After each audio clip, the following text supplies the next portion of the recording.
tablet comes with a USB-C type cable, and I'm just gonna be putting the specifications on screen.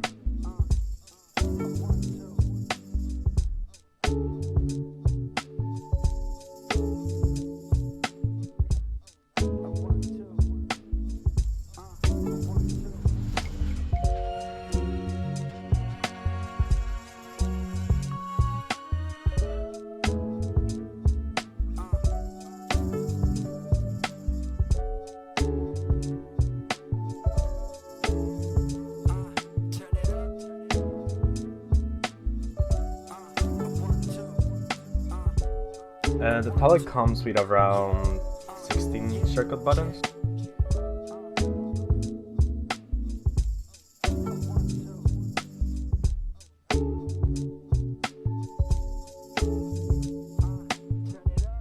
So for this I had to actually remove my actual VEIKK tablet that I use for normal drawings, clean up a bit of my space, and the tablet, it was really straightforward to connect. Just one cable and that's it.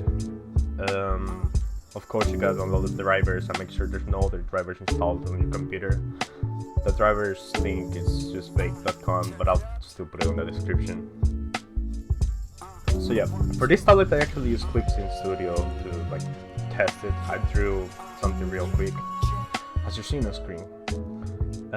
Regarding the overall feel of the tablet, it's got this paper texture, which, I know some people like that. I like it as well. It's nice.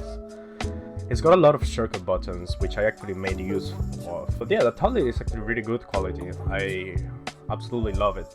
I've been using it for 3 days by now, actually. Regarding Clip in Studio, you gotta make sure Clip in Studio is in tablet mode, PC tablet mode, and that Win tab is enabled on your tablet drivers for it to work properly. It's pretty straightforward. The tablet is good. I really like it, and I've been using it for a few days. I'm probably gonna keep using it since I'm a bit too lazy to put up my other tablet that I just disconnected. But still, I highly recommend it as always.